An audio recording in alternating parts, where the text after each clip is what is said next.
আচ্ছা, আমি যদি বলি বালি, কয়লা, চাকরি দুর্নীতির পর এবার এক বিরাট কেলেঙ্কারি দেখবে বাংলা, তাহলে আপনার রিঅ্যাকশনটা কি হবে? এ এমন এক কেলেঙ্কারি যার পরিণাম হিসাবে বাংলায় 72 ঘন্টা বিক্ষোভ হতে পারে, বাংলায় রাষ্ট্রপতি শাসন জারি হতে পারে।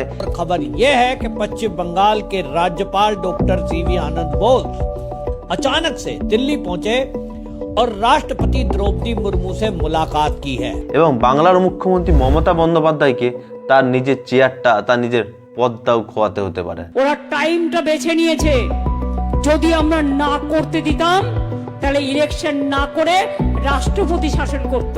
কি সেই কেলেঙ্কারি যেটা ভোটের আগে আগেই দেখবে বাংলা? নমস্কার, আমি নয়ন। বাস্তবতা বড় কঠিনের আরো একটি ভিডিওতে আপনাদের স্বাগতম জানাই। চলুন শুরু করি কি সেই কেলেঙ্কারি। খুব শিগগিরই একটা কেলেঙ্কারি উদ্ঘাটিত হতে পারে। যদি তা হয় তাহলে আমাদের শুধু 72 কেন 144 ঘন্টার বন্ধ রাখতে হতে পারে। বিধানসভা ভোটের আগেই পশ্চিমবঙ্গে আরো এক বড় কেলেঙ্কারির উদ্ঘাটনের কথা বললেন মাননীয় বিচারপতি ও বিজেপি সাংসদ অভিজিৎ গাঙ্গুলি। তিনি দাবি করলেন, যদি এই বড় কেলেঙ্কারিটা ফাঁস হয়, যেটার প্রমাণ যথাযুক্ত ওনার কাছে আছে, তাহলে পশ্চিমবঙ্গে আমাদের 72 ঘন্টা বিক্ষোভ হতে পারে। 72 কেন 144 ঘন্টা বিক্ষোভ হতে পারে মমতা ব্যানার্জির পদত্যাগ নিয়ে। মমতা ব্যানার্জি যতক্ষণ না পদত্যাগ মানে রিজাইন লেটার রাজ্যপালকে জমা দিচ্ছে, ততক্ষণ এই আন্দোলন, এই বিক্ষোভ চলবে। এছাড়াও রাজ্যে রাষ্ট্রপতি শাসন জারি করা নিয়েও তিনি ইঙ্গিত দিলেন।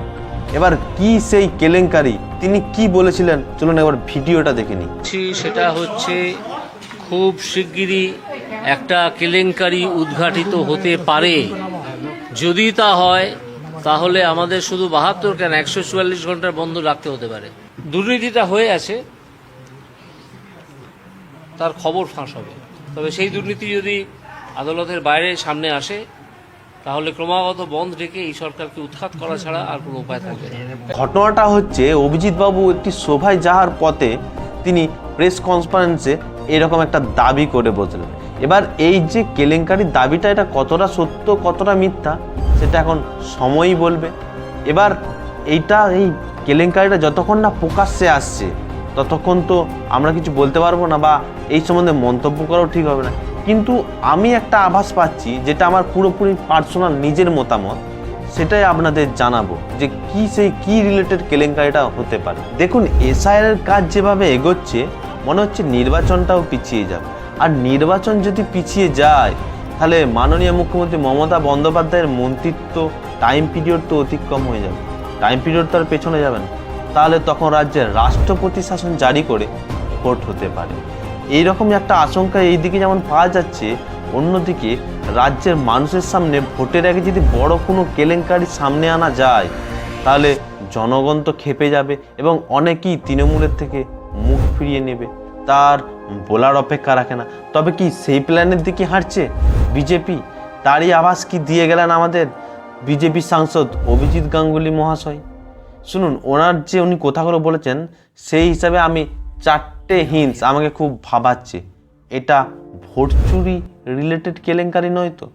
কারণ নাম্বার 1, কিছুদিন আগে এক তৃণমূল নেতা ইভিএমে কিভাবে জল ঢালা হতো, ভোট চুরি হতো, সেটা জনসমক্ষে সোশ্যাল মিডিয়াতে এসে বলেছিলেন। সেই ভিডিওটা আমার চ্যানেলে দেওয়া আছে, আপনারা দিয়ে দেখে নেবেন। আমি ভিডিওটা দিয়ে দেবো। রঞ্জনবাবু আসলো, রঞ্জনবাবু এসে মিলিটারিকে বার করে দিল, যে বললো সাবিত্রী ভাই তুমি কি করলে করো, ভিতরে ঢুকে আমি ভোট করেছি। কারণ তিনি বলেছেন যে এমন এক কেলেঙ্কারি যেটা অলরেডি হয়ে গেছে, মানে এটাও তো ভোট চুরি তো অলরেডি হয়ে গেছে। কারণ নাম্বার 2, তিনি বলেছেন এটা এমন এক কেলেঙ্কারি যেটার জন্য মানুষ বিক্ষোভে বসবে। এবার দেখুন, যদি কোনো স্পেসিফিক বিষয়ে কেলেঙ্কারি হয়, যেমন এই যে চাকরি চুরি হলো, চাকরি দুর্নীতিতে যাদের চাকরি গিয়েছিল, মাস্টার, শিক্ষক শিক্ষিকা, তারাই তো ধর্নায় বসেছিল। কিন্তু তিনি এটা বলছেন যে প্রায় সমস্ত মানুষই বিক্ষোভে বসবে। তো কারণ কেন বিক্ষোভে বসবে? যেটা ভোট দিয়ে নেতা বা নেত্রী চুনার অধিকার, সেটাতেই যদি স্ক্যাম করে দেয়, তাহলে তো মানুষ ধর্নায় বসবে। তো এটাও আমাকে খুব ভাবাচ্ছে। 3, মমতা বন্দ্যোপাধ্যায়ের গদি নিয়ে প্রশ্ন উঠবে, মানে ওনার চেয়ার নিয়ে, ওনার মন্ত্রিত্ব পদ নিয়ে প্রশ্ন উঠবে, পদত্যাগের জন্য বিক্ষোভ হবে।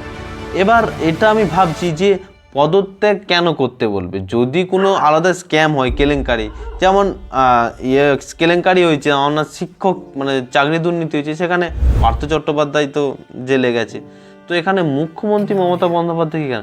কারণ এটা যদি ভোট চুরি হয় তাহলে যে নেত্রীকে মানুষ নিজেরা আনতেই পারেনি, অর্ডার চুরি করে এসেছে, তো তার পদত্যাগ তো অবশ্যই চাইবে।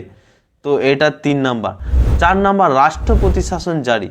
রাষ্ট্রপতি শাসন জারি 356 ধারা অনুযায়ী যদি কোনো রাজ্যের ভোট মানে নির্বাচন সরকারকে যদি এটা অ্যালিগেশন পাওয়া যায় যে ভোট চুরি করে নির্বাচিত সরকার হয়েছে, তাহলে সেই রাজ্যে রাষ্ট্রপতি শাসন জারি হবেই, যদি সেটা প্রমাণ হয়। আর সেইটারই কি ইঙ্গিত দিয়েছেন আমাদের অভিজিৎ গাঙ্গুলি মহাশয়? এইসব ভেবেই আমি আমার একান্ত মত রাখলাম, কিন্তু এটা নাও হতে পারে। বিজেপি সাংসদ অভিজিৎ গাঙ্গুলি মহাশয় যখন এই তাঁর বক্তব্যটা রেখেছেন, এই বক্তব্যকে তৃণমূল আইটি সেল দেবাংশু ভট্টাচার্য কটাক্ষ করে বলেছেন, তিনি তো অনেক দিন থেকেই স্বপ্ন দেখছেন তৃণমূলের হাঁড়ি ভাঙবে, বাংলায় বিজেপির ফুল ফুটবে, এই 5 বছর ধরে স্বপ্ন দেখছেন, কিন্তু আলটিমেট রেজাল্ট শূন্য। শুভেন্দু অধিকারীর বক্তব্য অনুসরণ করছেন এই অভিজিৎ গাঙ্গুলি। তিনি আরও বলেন যে কিছুদিন আগে এই প্যাটিস কাণ্ডে যখন অভিজিৎ গাঙ্গুলি মহাশয় বিজেপির বিরুদ্ধে গিয়ে মুখ খুলেছিলেন, তখন কি দল তার কথা শুনেছিল? তার কথা কি অনুসরণ করেছিল? বরং দল তাকে চুপ করতে বলে দিয়েছিল, তাকে চুপ করিয়ে দিয়েছিল। যিনি তার নিজের দলকেই ঠিক করে চালনা করতে পারে না, যার দলে নিজের কোনো গুরুত্বই নেই, তো তিনি আবার কি ভবিষ্যৎবাণী করবেন? তো এই বিষয়ে আপনার কি মতামত? আপনি কি গেস করছেন? আপনি কি মনে করছেন এটা কোন কেলেঙ্কারির কথা বলা হচ্ছে, কোন বড় কেলেঙ্কারি?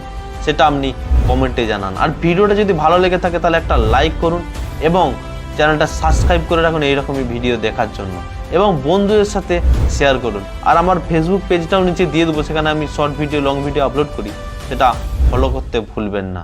চলুন আজকে নিয়ে তোরা দেখা হচ্ছে নেক্সট ভিডিওতে। ভালো থাকবেন, সুখে থাকবেন, বাই। পশ্চিমবঙ্গে কি সত্যিই রাষ্ট্রপতি শাসন জারি হতে পারে? সেই ভিডিওটা দেখতে হলে ডান দিকের ভিডিওতে ক্লিক করুন।